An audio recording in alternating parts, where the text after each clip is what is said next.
Los viernes hacemos un recuento de toda la semana en Factor Kaiser.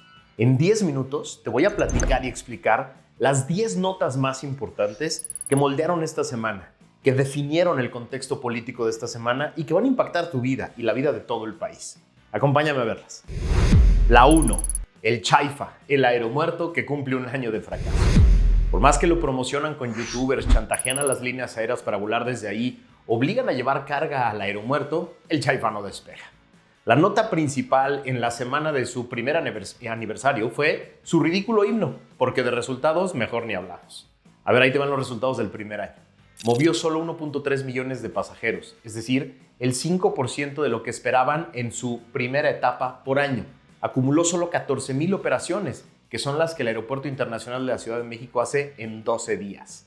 Del 21 de marzo al 31 de diciembre ingresaron a las arcas del Chaifa 1,200 millones de pesos por concepto de subsidios y transferencias. Es decir, esta base remodelada de Santa Lucía solo generó ingresos propios por 139 millones de pesos en concepto de ventas y bienes y servicios, los cuales no alcanzan ni para cubrir la nómina, que es de 384 millones de pesos. En total, el Chaifa concentró por ingresos y otros beneficios 1,421 millones de pesos. Sin embargo, de cada peso, 90 centavos provienen de transferencias, asignaciones, subsidios y otras ayudas del gobierno federal. Es decir, a los 200,000 millones de pesos que se perdieron por la cancelación del Naim, más los 100,000 millones de pesos que costó remodelar esta base militar, váyanle sumando más de 1,000 millones de pesos por año de subsidios para operar el capricho de López. Un rotundo fracaso. La 2. Otra mentira de López. La deuda pública sí aumentó y gravemente en su país. No habrá más deuda, con lo que recuperemos de la corrupción será suficiente, dijo hasta la náusea durante su campaña y en más mañaneras de las que podamos contar. Lo bueno es que la plataforma Animal Político tiene la buena costumbre de revisar sus mentiras y de ponerle datos duros de frente, por eso no los quiere nada. Basados en un análisis hecho por la organización especializada en observar el ejercicio del presupuesto, México Evalúa, se encontró que 2022, con un monto de 1.2 billones de pesos, fue el año con el endeudamiento público más alto registrado desde el 2008 en términos reales. A ver, de manera sencilla. Esto significa que 2022 es el año en el que el sector público requirió el mayor financiamiento que se haya registrado para cumplir con sus obligaciones, con un monto de 59% mayor que el registrado en promedio el sexenio pasado. Es decir, el populismo sale carísimo. Tú sabes si le sigues creyendo sus mentiras. La 3. El absurdo enfrentamiento con Estados Unidos. En una sesión del Comité de Relaciones Exteriores del Senado norteamericano del miércoles 22, el influyente senador republicano Lindsey Graham le preguntó al secretario de Estado Antony Blinken, abro cita, ¿están los cárteles de la droga en control de parte de México y no el gobierno? Y Blinken contestó, abro cita, es justo decir que así es. Madres. Esto no tiene precedentes.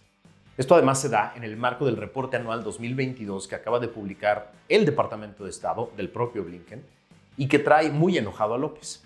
En un hilo que hizo en Twitter Arturo Sarocán, experto en temas México-norteamericanos, se sintetizan los puntos más relevantes de este informe. Primero, el reporte hace un duro extrañamiento a la actitud intolerante de López frente a la prensa. Después, se exponen los abusos de poder y las sistemáticas violaciones a los derechos humanos de las fuerzas del orden y de las cárceles. Y, lo más duro del reporte, la preocupación sobre la impunidad y los extremadamente bajos niveles de procuración de justicia, así dice el reporte, para todo tipo de crímenes, incluyendo los abusos de derechos humanos y la corrupción. Básicamente el reporte dice que México es un absoluto desastre en prevención del delito, en investigación, en procuración de justicia y en combate a la corrupción, y que los abusos del poder son sistemáticos. Al parecer, a los gringos ya se les acabó la paciencia. La 4. López afirma que Blinken miente.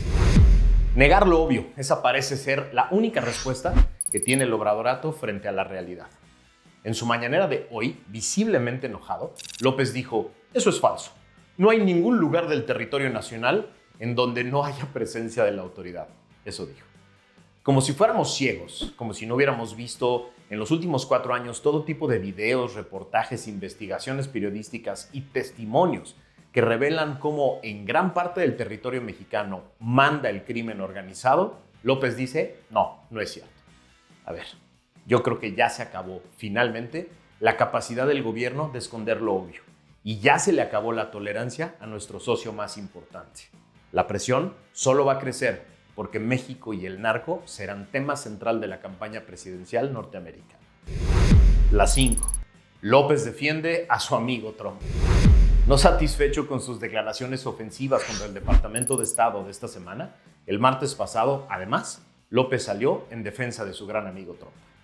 Acusado de varios delitos muy graves, el fin de semana pasado se dio a conocer que era posible su aprehensión por uno de estos delitos: haber pagado a una actriz porno para que ella no revelara durante la campaña electoral del 2016 un romance que tuvieron ambos en 2006, mientras él estaba casado. El problema es que el pago de los $130,000 se hizo con recursos de su campaña electoral, es decir, un delito grave. López corrió a su defensa.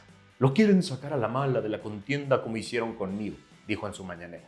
Es decir, el presidente de México, acusando al gobierno norteamericano actual, con el que tiene relaciones, de querer descarrilar al precandidato puntero del partido contrario, quien, por cierto, acusó al presidente norteamericano Biden de hacer fraude en las elecciones. De locos. Esta espiral solo tiende a crecer con el arranque de las primarias republicanas y México no gana nada con crear más tensión. La 6. El infame Plan B de López golpea los avances en materia de inclusión. En una nota de Animal Político del 22 de marzo, nos enteramos que las reformas electorales conocidas como Plan B implican un riesgo de regresión grave en los avances que hasta hoy se habían hecho para el tema de inclusión y diversidad en los procesos electorales de grupos históricamente discriminados, garantías de paridad y violencia política de género. Así lo acusan 11 organizaciones de la sociedad civil.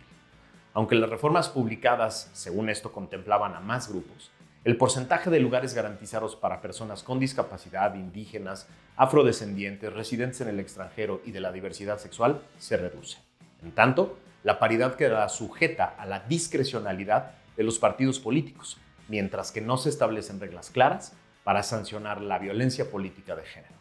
Es decir, por donde se le vea, el infame Plan B es una regresión antidemocrática. La 7. El obradorato no quiere a un INAI funcional.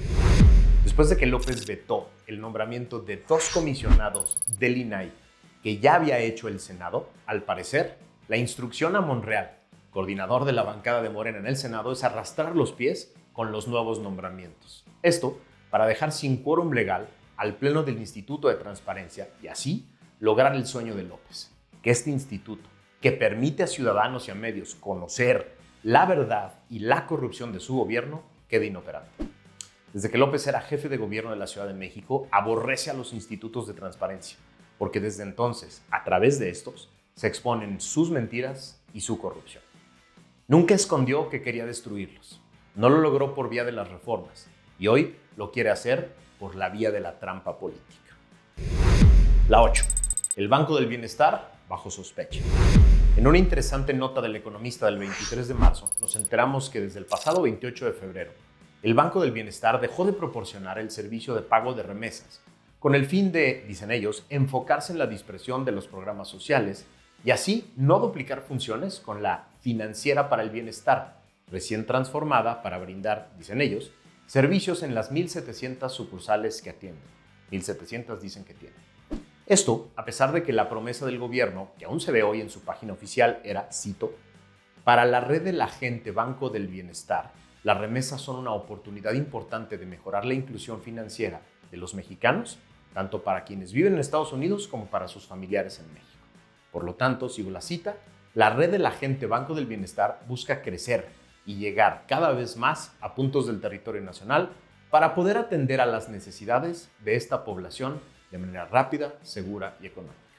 Es decir, otra promesa incumplida a nuestros mexicanos migrantes en Estados Unidos. Hoy, las sospechas surgen porque en los últimos años, el monto promedio de la remesa liquidada por medio del Banco del Bienestar ha sido superior, muy superior, respecto al total del mercado. Por ejemplo, durante el 2021, el monto promedio de este tipo de operaciones en el organismo fue de $641, es decir, 69% superior al promedio registrado en todo el mercado, que fue de $401 por envío, según Banjico. En 2020, el promedio de la remesa liquidada por el Banco del Bienestar fue de $590, es decir, 73% superior al del mercado, que en ese año fue de $340, de acuerdo con los datos del banco. Es decir, el Banco del Bienestar debe ser un foco de atención de todos los mexicanos. Debemos observarlo muy de cerca. La 9. 6 meses después del hackeo, el gobierno cambia su versión sobre Guacamaya. Ahora resulta que los documentos son falsos, dice López. Durante 6 meses, desde que explotó la bomba de Guacamaya Leaks, el gobierno confirmó que se trataba de un hackeo real a los expedientes reales de la Sedena. Pero después de la confirmación del espionaje a activistas de derechos humanos y comunicadores, también después de la exposición del trato privilegiado de él y su hijo en materia de salud y de varios escándalos más, ahora corrige y dice que son falsos. Yo a este gobierno ya no le creo ni cuando dan la hora del día. La 10. Corrupción en el instituto para devolverle al pueblo lo robado. En diciembre del 2019, el Servicio de Administración y Enajenación de Bienes, SAE, fue sustituido por el Instituto para devolverle al pueblo lo robado, el nombre más ridículo de este sexenio. El SAE era la institución que se encargaba de administrar bienes y recursos recuperados por el gobierno del crimen organizado, de criminales comunes, de deudores del gobierno y de actos de corrupción. La promesa de López era que su INDEP sí haría esa función eficazmente y los recursos servirían para programas sociales. Pues resulta que José Ángel Ansúrez Galicia, quien ya renunció como encargado del despacho de la Dirección Ejecutiva de Recursos Materiales del Instituto para devolverle al pueblo lo robado, pedía 30% del salario a sus trabajadores a cambio de dejarlos laborar en el gobierno. Es decir, otro delfinazo más. Así lo reveló el periodista Carlos Loret de Mola por acusaciones de los propios trabajadores del instituto. Solo en el Obradorato te roban desde el Instituto Nacional para devolverle al pueblo lo robado. De locos.